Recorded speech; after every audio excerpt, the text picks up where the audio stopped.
তোমরা তো দেখলে আমরা স্মার্ট বাজারে রয়েছি, কেনাকাটা করেছি অনেক কিছুই, বাড়ি গিয়ে সব কিছু দেখাবো। আবার শিয়ালদা স্টেশন চলে এসেছি। এখান থেকে এবার কোথায় যাব দেখতে থাকো। এবার খুব ভালো জায়গায় যাব, ওই যে অঞ্জলি পেছনে। আমরা চলে এসেছি মধ্যম গ্রামের ডিবাপির বিরিয়ানি খেতে। ডিবাপির একটা জিনিস খুব ভালো, যেখানে ওপেন ওপেন সব কিছু হয়, কোনো লুকোচুরি নেই। আমি আগেও এসেছি, খেয়েছি, খুব ভালো লেগেছে। এখানে সব ওপেন হয়।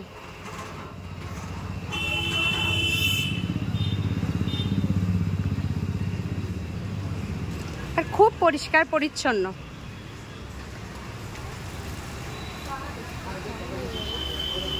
চলো তাহলে ভিতরে ঢোকা যাক।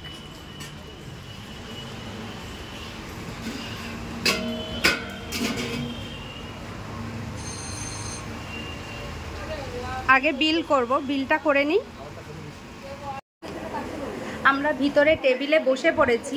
আমরা দুটো চিকেন বিরিয়ানি অর্ডার দিয়েছি দুজনের জন্য। এই যে অঞ্জলি আর এই আমি। আর পার্সেল নিচ্ছে একটা মাটন বিরিয়ানি, একটা চিকেন বিরিয়ানি। তবে এখানে খুব ভালো, পিসগুলো খুব ভালো দেয়। কারণ দেখা যাক, আমি বলেও দিয়েছি পার্সেলের পিস দুটো ভালো দিতে। কি করে সেটা দেখা যাক। আর বিরিয়ানি আসুক, অবশ্যই তোমাদের দেখাবো। আমাদের চিকেন বিরিয়ানি চলে এসেছে।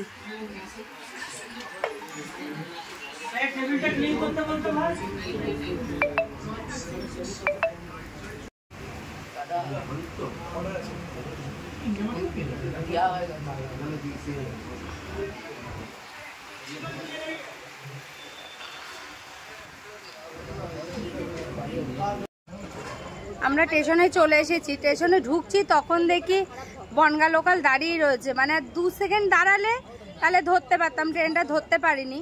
এই স্টেশনে বসে রয়েছে, কি করব। এই যে থামস আপ নিলাম ক্যান, দুজন দুটো নিয়ে খাচ্ছি। আবার 3:55 ট্রেন, ততক্ষণ বসে থাকতে হবে। বসে বসে কি করব, একটু থামস আপ খাচ্ছি। এই বনগাঁয় নামলাম সবে, নেমে 10 টাকার একটা জল কিনে মুখে চোখে জল দিলাম। মানে খুব কষ্ট হচ্ছিল, কেমন একটা হচ্ছিল, সারাদিন মুখে জল দেওয়া হয়নি বলে। এবার সোজা বাড়ি যাব না, সোজা মেয়ের বাড়ি যাব। কেন কিছু কিছু জিনিস কিনেছি, সেগুলো ওদের দেখাতে হবে, ওই জন্য সোজা মেয়ের বাড়ি যাব।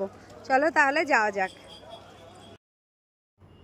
আমি তো ডিবাপিতে গেছিলাম, তোমরা দেখেছো, পার্সেল নিয়ে এসছিলাম।